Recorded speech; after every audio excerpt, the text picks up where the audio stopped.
this computer. Okay. All right. Hello, everyone. Welcome to another episode of Kind Hearts Mobilecast. We are with Kayley Horton, renowned, kind of veteran, kind of like seasoned. It's weird hearing that because like before the pandemic, I was not at all. I was the new kid on the block. So. Oh, okay. So yeah, comedian of a local Pittsburgh comedian. And she and I met at the Mother's Day. Yeah, Izzy show. Event. Oh yeah, event at Izzy. No, we met at another one before that at Scarpace's though. But the one. Yeah, like at a mic or something, I think. Yeah. Yeah. So Izzy Rue, he was the first comedian that we interviewed. And then yeah, it's been a while since we had a podcast because a lot of stuff has been working in the background, but we're just trying to get back into this. So once we move into our actual new building, then we'll have like nice studio setup. So I like the artwork you have in the back right now. Is that gonna stay? Oh yeah, that's gonna stay. But I'm probably gonna stay here though. That's not tight. probably. Yeah. Tight, I mean, yeah. So anyway, but yeah. So Kayley Horton, welcome to the show. Do you have a stage name? No. Okay, gotcha. I should have a stage name with my jokes, but I don't. Gotcha. Yeah. So can you give a little synopsis of your going as deep as you want with whatever tangents about your backstory and like how you became a comic, how long you've been doing it, etc. Sure. Yeah, I'm from upstate New York. Nothing exciting whatsoever going on there. Super New York, Christian. Yeah, super Christian. Super Christian. Awful, like god awful. Like literally went to a school where I graduated with 20 kids in the graduating class. Gotcha. Tiny. It sucked ass. And then one day my friend was like, "Hey, like you could be a comedian." And like every person's always like, "I could be a comedian." And so I was like, fuck it, I'm doing it. And then I decided to move to Pittsburgh to get my grad degree for teaching. Did that, started doing comedy while I was here, and the rest is history. Oh, that's dope. So you said you've been doing stand-up comedy for about 2 years? I would say, yeah, this summer it'll be 2 years. I think I started in early September of 2019. So Gotcha. Yeah. With a pandemic in there, so whatever that means. How often were you able to perform during the pandemic? Oh my God. Well, before the pandemic, I was hitting like probably 8 mics a week. Like there were some that was like, there was 3 you could hit in a night. So I was just hustling. Like I was out 5 nights a week. That's hard. It was dope though, because you were like, you catch a groove for it and you get into it and you have a rhythm. And then the pandemic hit and we couldn't do anything until summer. And I was going out like once or twice whenever there was like some random mic going on and for a couple months in the summer. Then everything got shut down again. And so really it's been since like Christmas or so, or like a little bit after that I've been like trying to hit it again, and things are slowly coming back, but it's slow. It's a slow progression. Oh, sorry. Did you perform last night at Rock Bottom? I didn't. Rock Bottom's done now, apparently. Oh, really? Oh, damn. Yeah. Okay. Gotcha. I was literally gonna go, and my friend was like, "No, you can't. It's there because the improv opened back up. So they're like, it's too close. I don't know. People aren't gonna come." Oh, are you gonna start going to improv? Improv is one of those things. Like, I mean, they might have had a mic before, but it was mostly like by invite only. Oh, okay, gotcha. Yeah, I've done like they've had like contests there before that I've done, but like I've never like performed there. Well, I have a good chance I'll be the only Asian, so like exactly. So the diversity. That's what they tell me, a girl. They're like, you get booked because you're a girl. You'll get booked because you're Asian. Oh, for sure. We do. Sure. Yeah. Anyway, these are like there's Rock Bottom is like was a Thursday spot, but then Improv, which is like a more renowned space. Yeah, it just recently opened up. So yeah, exactly. But so you finished your grad degree with teaching? I did. Yeah, I finished when the pandemic really started hitting. That was when I was finishing. So I finished last June, and I have a master's degree in education, and I teach middle school. Dope, very dope. What grade? I teach middle school, so I teach 6th to 8th grade, and I teach them reading at a Catholic school. The school sucks. The kids are super cool though. You teach them reading at a Catholic school? Yes, I do. Oh yeah, I think you said that in one of your stand-up sets. Yeah, so yeah. My jokes are like. Does the admin know you do perform stand-up comedy? Who? Oh no! Oh no! Like I don't tell anybody. That is hilarious. Like, at all. Yeah, and most of my jokes are lies. But that part is true. Okay. Just some background, because I've seen her perform at least. Yeah, for context, my style. 3 times. Yeah. Describe your style. My most famous joke that I've literally been like, okay, so my mom literally called CPS on me. Because I do a joke about molesting my nephew. Like that is the type of humor that I come at you with. And it was a good fucking joke too, so I don't regret it. If it was a bad joke, I'd be like, fuck it. But like, no, it was a good joke. and I don't regret it at all. But my mom called CPS on me because she wanted to get me fired. And I do work at a Catholic school, so they were like, I don't give a fuck.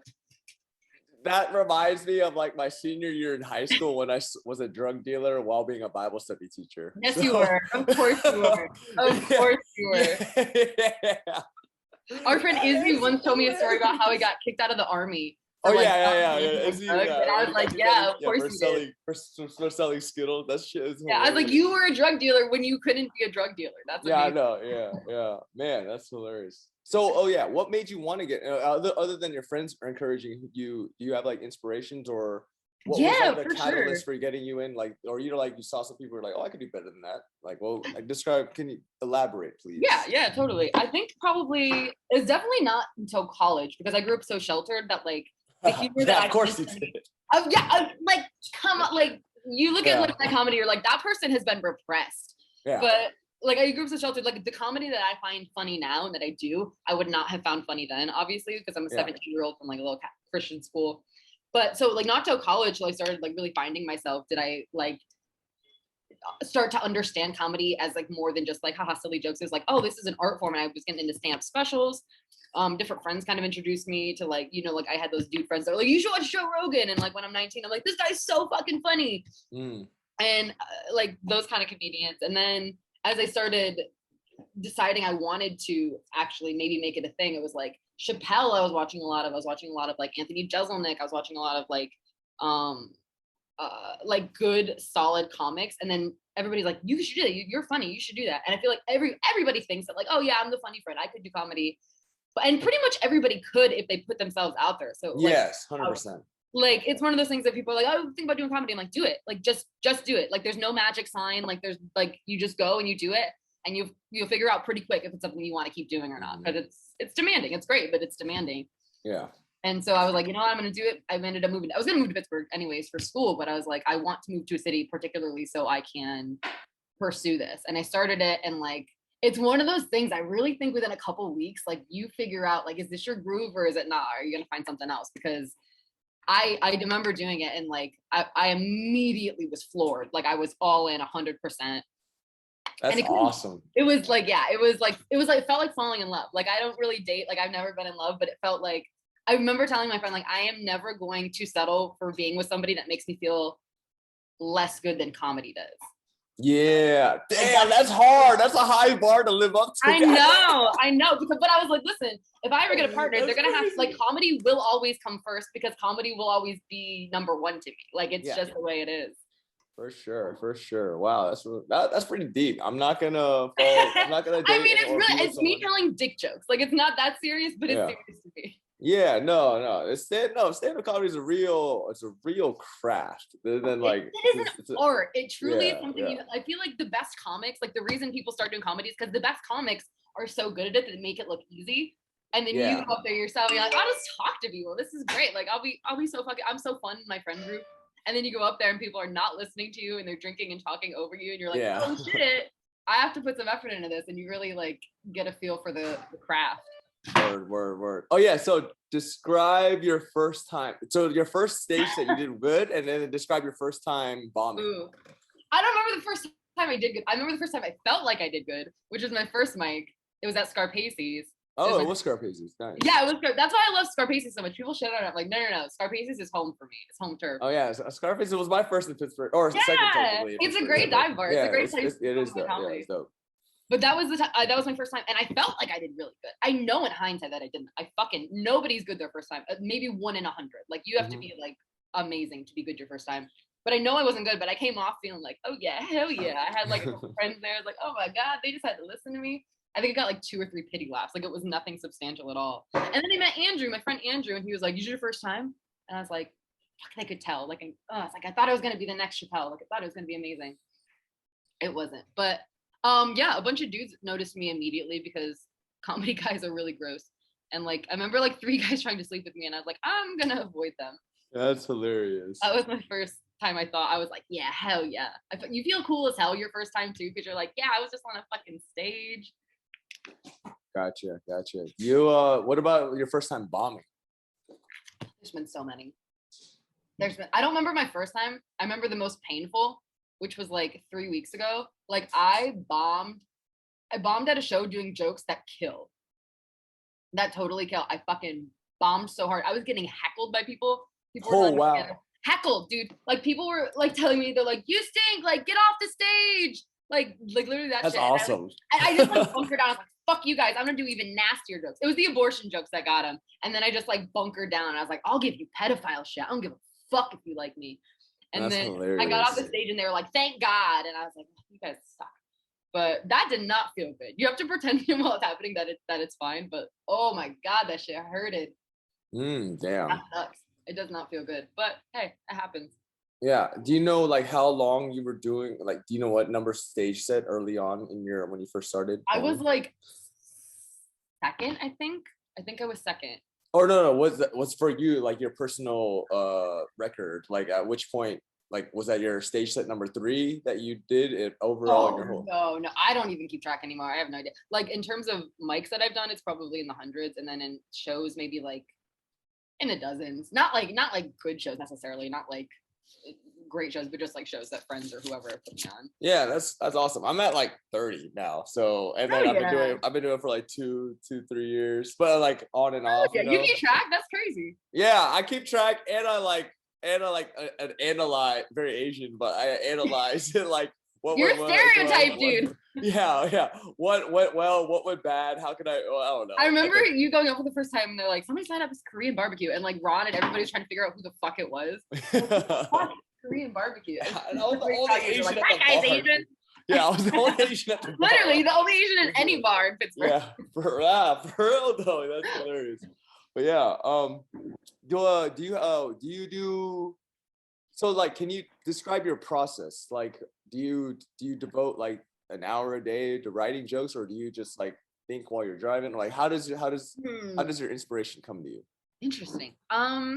It used to be super disciplined, where like you said, I would sit down and be like, this is my hour, I'm gonna write jokes, and I would try to do 10 jokes a day. Not like good jokes. Wow, that's awesome. Yeah, it's really good. It helps you writing a lot. Hell yeah, dude. Yeah. It's so much discipline. Like, yeah. I'll sit there now and like, I don't know if my attention span's shorter, but I'll be like, all right, I'm gonna write. And then like I get distracted by my phone, or like I'm smoking a bowl, or like the TV catches my attention. But like if you can just sit there and focus, for me anyways, writing 10 jokes a day, even if they're bad jokes, just to get out the shit so you can get to the good stuff. Facts. Like it helped me so much. So I need to get back in that rhythm. But like honestly anymore, it's like it's that, but in shorter spurts. Like I'll have like 20 minutes and I'll sit down with my notebook and I'm like, all right.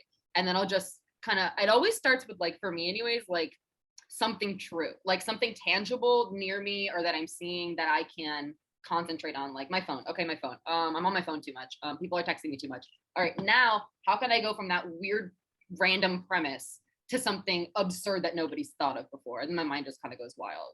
So like I have to have Yeah, that's why like I think people like my parents and my sister get so mad at my jokes, because it does start with like a natural premise. Like, yes, there is like a kernel of truth right in the center. Like of my pedophile joke, it's that I have a nephew that I love a lot. And then I get crazy with it. Like with my sister's jokes, I make fun of the fact that she has a home birth. She did have a home birth, but like nothing in my jokes is related to how I actually feel about it at all. It's my mind going crazy with it. So I think people see that kernel of truth and they're like, oh, her comedy is, she's truthful in her comedy and she's a crazy person. But it's like, no. I'm using that as like a catapult to think, because I'm not that creative. I can't just think out of like left field like some people can. I need something that's like substantial in my life that I can then make it weird. You know what I mean? Yeah, that's crazy, huh? That sounds weird, but... And I think I asked you at Scarpazi's once, I was like, who's your favorite comic? And you said Anthony Jeselnik. Yeah. And then that would like, dude, his like timing and delivery and just like wordplay is freaking crazy. He's like, I think he is the best writer in comedy right now. Probably, yeah. I mean, if you're excluding like Chappelle and like, I don't know, maybe Bill Burr or something, like yeah. Anthony Jeselnik like right there. Yeah, for sure. That's sick. I love that twisted shit too. The what? Which joke? Like twisted jokes. I love. Yeah. Well, that totally reflects your style. So. I love. Like it makes me. That shit makes me giggle. Like that's hilarious. So dark. Okay. I feel like I'm like cutesy enough too. Like I'll go with like a bow in my hair and like whatever. Yeah. The people are like, oh my god, she's gonna talk about ponies, and then I'm like, hey, I raped your mom. It kind of works sometimes. That is crazy. Yeah. Do you think there's like any, in terms of the approach and creativity, do are there any like hobbies that you do to supplement that, or do you find that like there's something that you do, like maybe working out and then get it, or I don't know, it could be anything. Like for me, okay, go ahead. Yeah. Yeah. Well, no, say what you were gonna say. No, you read. I read, yeah, and I think people have like told me before, they're like, "You're a good joke writer, like you have good punchy lines," and other things, and they're like, "Do you read a lot?" And I go, "Yeah," and it made sense. They're like, "That's probably why you're a good writer," because like I was an English major, like I'm a reading teacher. That's kind of my whole thing, and I'm always reading a book. Like it might take me a month to get through it, but I'm literally always reading a book at any point in time. And I think it's just like, I don't know what it is. I don't know if it's just like keeping, because I smoke a lot of weed too, so it's not like my mind's the sharpest ever. But I think it just keeps you like sort of aware of language and how 100%, yeah, you can use language to reflect certain emotions. And I don't know. I think it helps the writing process when you see other good writers writing, and you're like, oh, I could like that's how you write well. Do you know what I mean? I feel like you have to see somebody do it. Yeah, all good writers are readers. Yeah.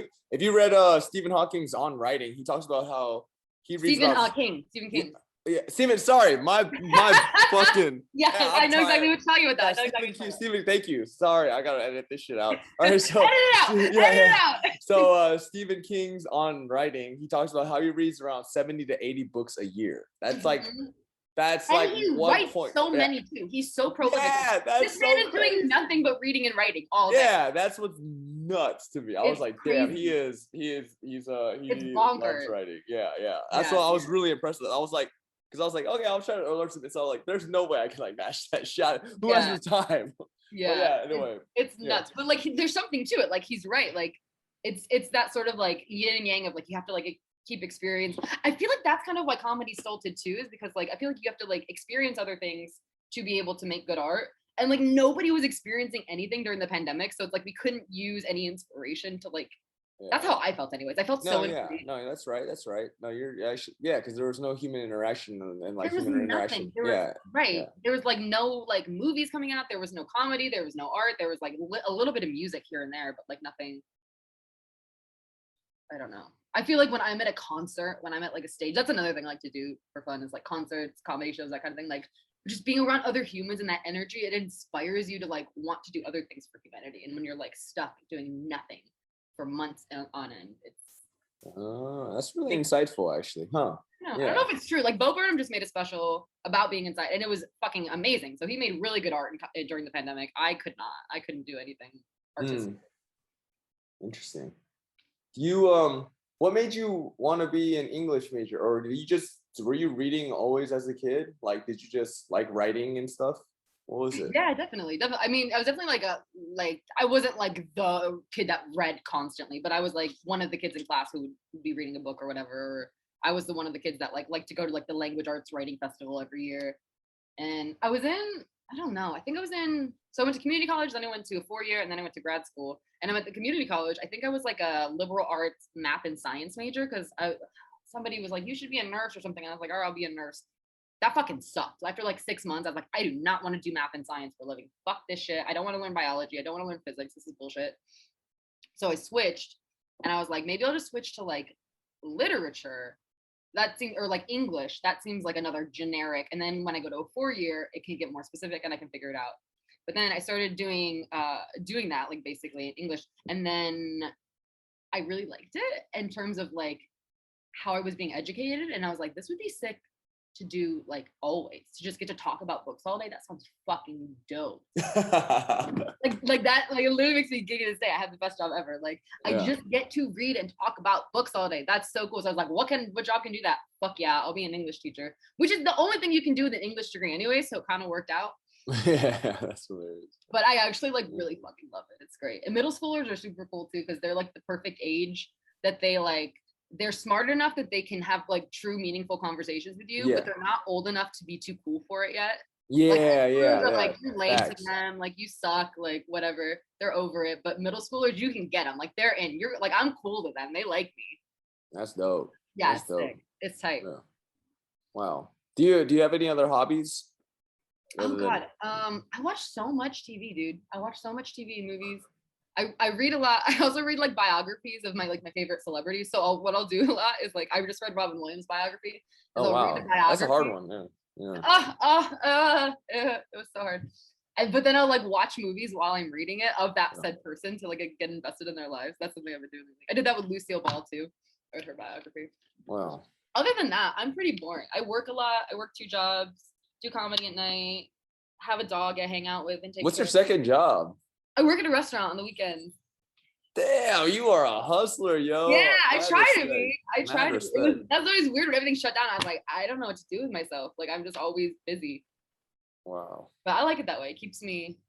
I'm one of those people that has to be doing everything or nothing. Like I will be a sloth and do nothing. Like this summer, I'm taking a couple months. Well, school teachers do anyways, but I'm taking a couple months off from the restaurant job, and I will be doing nothing. I'll be vacationing and doing comedy, but like I'm not even gonna worry about working. I have to do one or the other.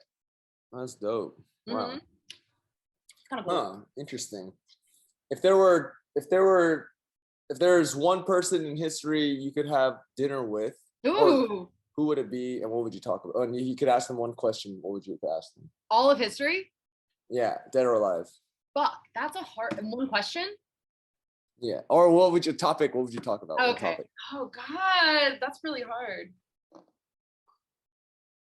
Oh,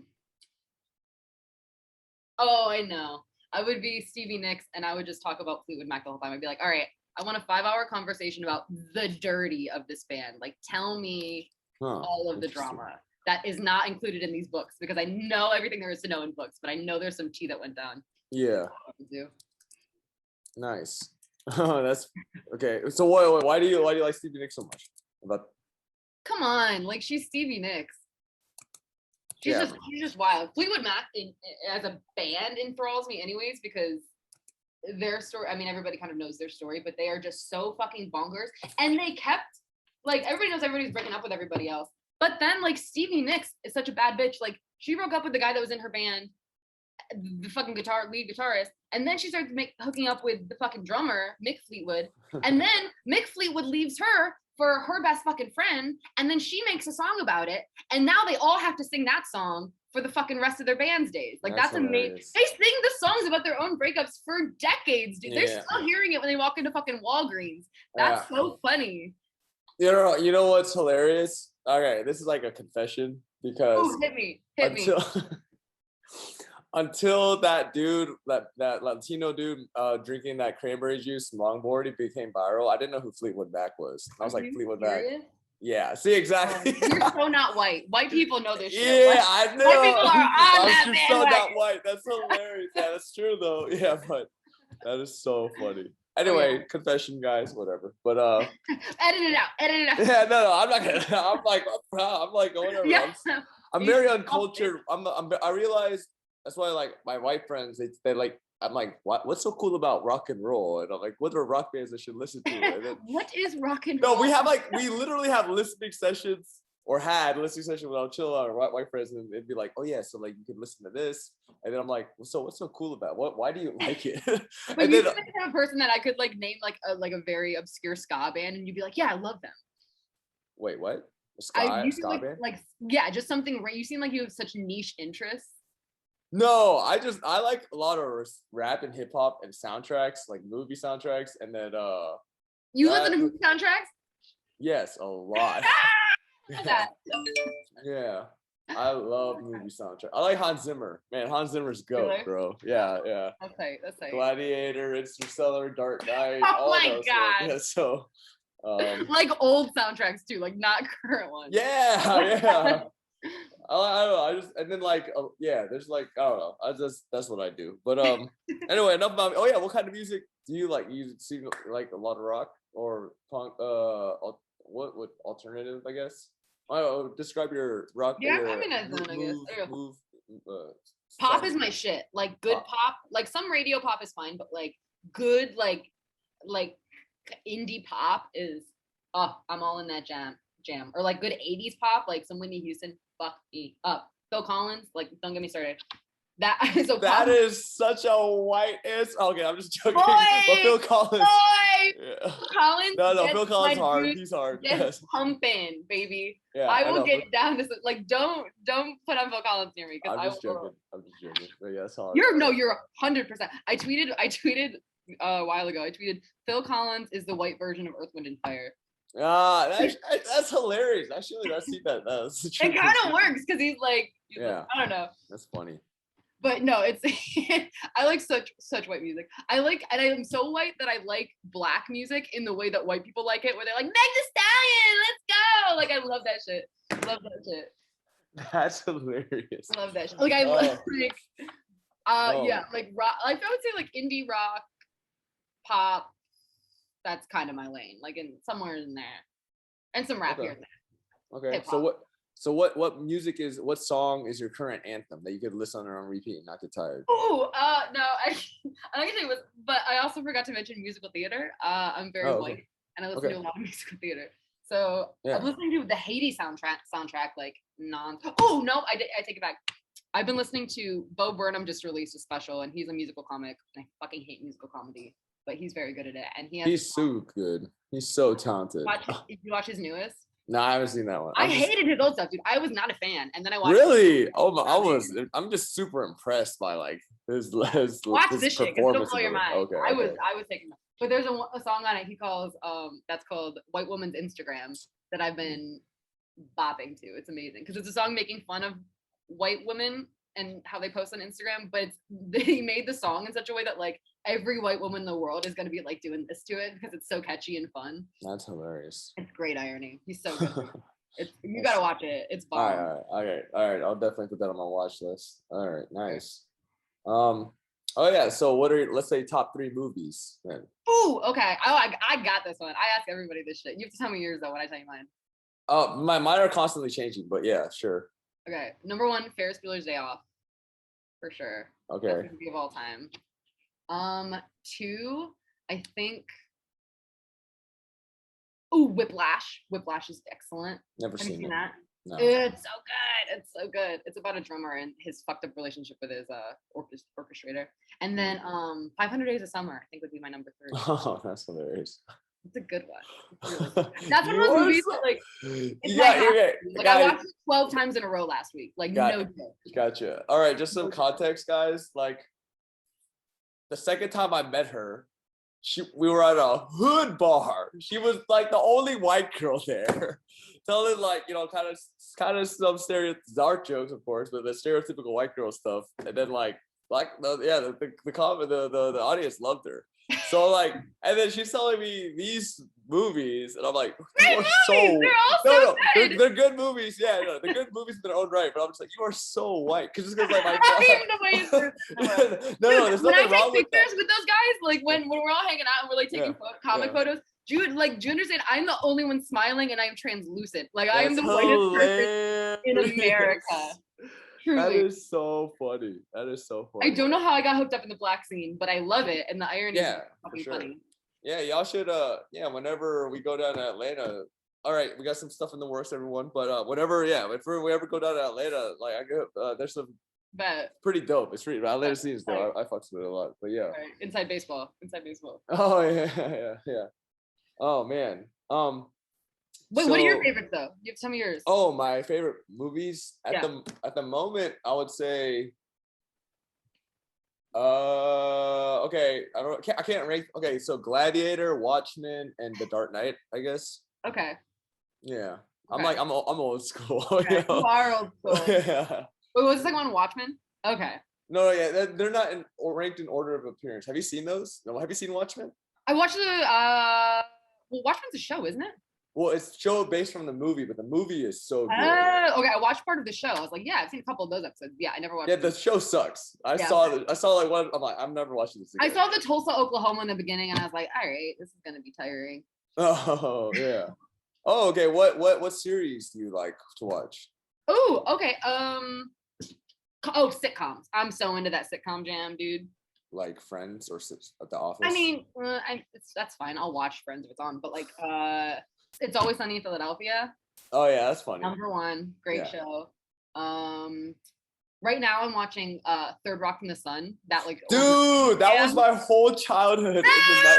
It pulled up. I haven't watched it since I was a kid too, and it is still so funny. It's still so funny. That's hilarious. Oh yeah, Joseph Gordon-Levitt. That was he's like 14. Yeah. And John Oh yeah, John Lithgow is so good. Yeah, I don't know why he that was making guy. more comedies. And they all are. French Stewart, Kristen Johnson. Their comedic timing is so fucking good. And I can't believe I didn't see them in anything else after this. Well, John Yes. Lithgow did some shit. Wow, But that's nuts, dude. I totally you forgot gotta, about that you movie, gotta that rewatch show. it. Yeah, I know. Okay. Like that was like my whole 1997 through 1999. I guess that's like who I would listen to, watch.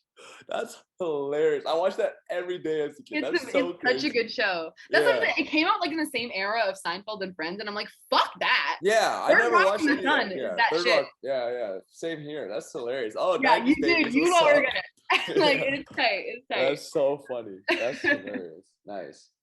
Well, yeah. So, I guess we're gonna. Do you have any upcoming things going on? Not at the moment, honestly. I think I have a couple weeks off coming up here, comedy wise. I'll be hitting mics. You'll see me out. Okay. Dope. Yeah. Nothing to promote as it were.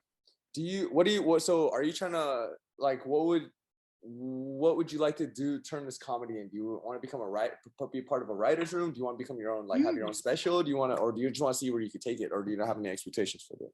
Oh, I put all the expectations on myself. So I would love to write. That's more of like an along the way thing for me though. I think like while I'm developing my stand up and getting better, I wanna write to kind of get my writing stronger. I think that'll go hand in hand. So definitely hopefully writing in the near future. 10-year plan, I want to make all of my money from comedy. So right now I'm good supporting myself with teaching, like all this shit.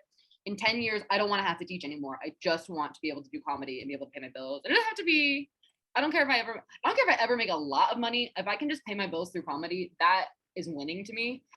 And if I can do more than that, fuck yeah. And I'm gonna do more than that because I'm awesome. But yeah, no, 100%, dude. And you fucking work hard. It's the ones who work hard, who are persistent. Are the ones who I agree. I agree. It's the people who A, know what they want, and B, are gonna work hard to get there. I mean, there's some luck in there. It's just and all working hard is you just go to open mics every fucking night as much as you can, out, and then like you pay your bills. That's it. Like no. I hate when people like do. I mean, if you do comedy classes, that's fine. Like do your thing, whatever. But like to me, the thing that's gonna get you, or like when they like, we should do like a writers meeting. I'm like, just go to my, like, I see you once every, not you, but like whoever that I'm talking to, I'll be like, I see you once every 2 weeks, go to more mics, like hit more mics. That's how, just get your reps in. That'll get you faster, farther than anything else. Like, yeah, sure. Like writing is going to help, but that's going to come along the way. And like going to, I don't know, comedy classes, it's like, you will learn more from just being in front of an audience than you will from somebody telling you how to do comedy, I think.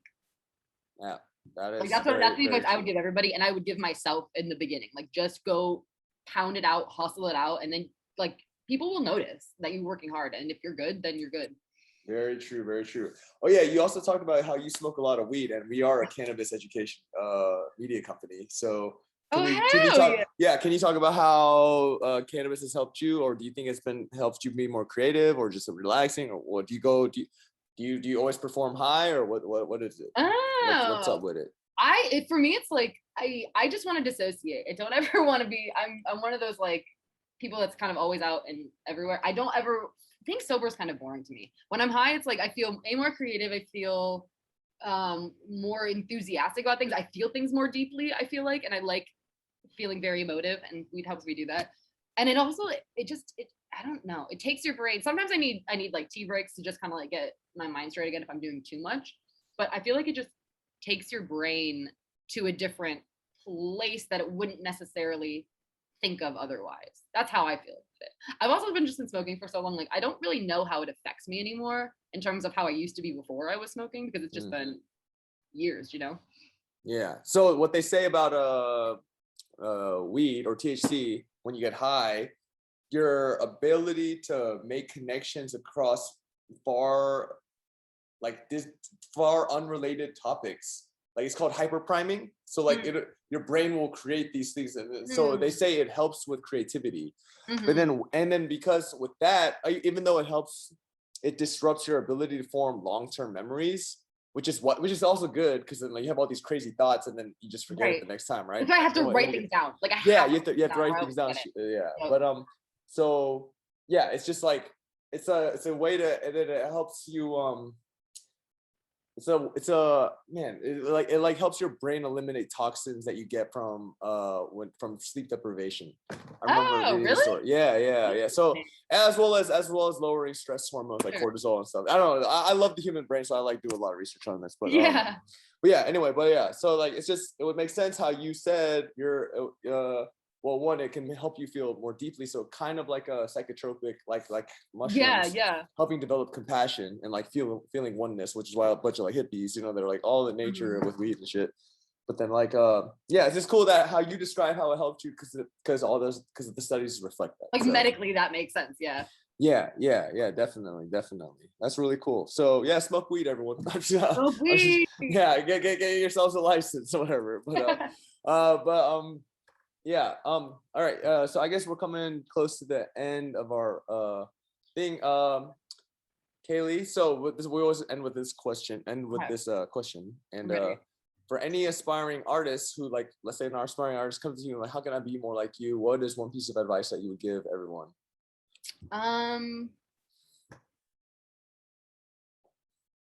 Trust yourself more than you trust anybody else. Damn. That's what I would say. I would say if people tell you things and like you have to, I feel like almost like a trust your gut thing. Like sometimes you're gonna be wrong and you're gonna fuck up in life and things are gonna change and you're gonna have to change things. But like if go with the way your heart's telling you or like what you truly believe before you can listen to other people, but listen to yourself first and then take and receive other criticism and information after that. What if someone comes up to you and says, how do I learn to trust myself? I think you have to love yourself before you can really like trust yourself. So I think probably just take time to figure out why you fucking rule. Like figure out why you're dope. Figure out why you're worth it because everybody is. Some people just don't know it yet. Yeah. And I think like you have to figure that out. And then once you do know, like, oh, I fucking I'm dope. I'm the best. Like then you can have more faith in yourself and in your abilities and in your choices, I think, more confidence.